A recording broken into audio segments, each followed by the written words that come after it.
İlk yıl dönümünü Gracia Dance oyun kolektifi Çeşmeköy'ünden yurtulu konsertle nişanladı. Kolektif kendisini tanıttı zamandaş klasika oyunlarından. Yurtulu programı Payalanar Şıralı oyundan açtılar. İspan oyunu hepsi misafirleri dalgalandırdı. На чемпионаты страны, и бывают такие успехи, бывают и неудачи, мы бываем на призовом.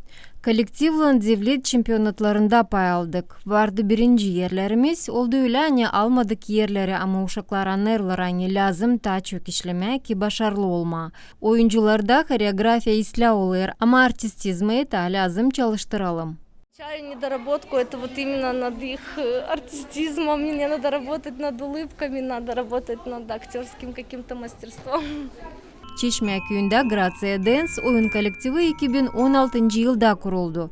Onda iki grupa çalışır, ta büyükler hem ta küçükler. Uşakların boyu 3 yaştan 12 yaşınadan. Zamandaş klasika oyunlarına 100 uşağdan gezer. Onlar Dilsade köyden, Valkanyeş'in dolayın köyü yaşamak yerlerinden.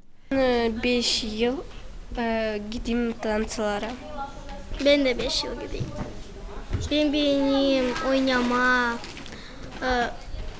Bende var çok boş vakit. Ben geleyim buraya da oynayayım da vakitim biraz geçsin. Уверенность lazım olsun. Kim unutmasın движениyalar. Rastяжка lazım olsun. Gracia Dance oyun kolektifini oyuncuların ana babaları tutturuyorlar. Onlar giyimleri dikerler, region respublika oluşlarına götürüyorlar. Benim kızım bu kolektifde 5 yıl oldu. Biz işittiğimizde hani bu köye dans öğretici gelmiş. Biz geldik, biz birlerdendik.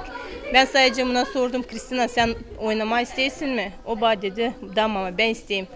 O günden beri biz Aksana'yla beraber turlara gittik. Aksana'yla beraber kazançlar oldu.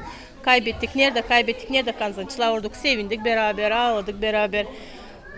Çocuklarımız mutlu olsun diye hep beraberdik. Biz gördük kim çekitmeden daha. Seviniriz hani Oksana Andreevna seçti bizim köyü. Çekitti zanatlanma bizim uşaklarla. Seviniriz hani görürüz bu dansların faydasını. Sevinirim hani Oksana Andreevna seçti bizim köyümüzü. Niçin ki o geçti bizim köyümüze 5 yıl gerisi. Ayırdı bizim köyümüzü, bizim uşaklarla zanatlanır. Biz de görürüz kendi uşaklarımızı scenada. Şükür etmeye bütün yürekten Oksana Andreevna 5 yıl oldu bizim uşaklarla ilgilenir, ilerledir onları. Dilerim ona iyi başarılar, öteye doğru daha çok güzel oyunlar oynasın. Uşaklar da ileri doğru daha çok bağışış kabul etsinler, yer kazansınlar öbür başka memleketlerde de. Şimdiki vakıda Gracia Dance repertuarında yakın 60 zamandaş klasika oyununa çalıştırıyor. Onlar da hepsi koreografın Hergele Kseniya'nın avtorluk işleri. Bu yaz kolektif yeni oyunu Çeşmeköy'ün kurbanına hazırlayacak.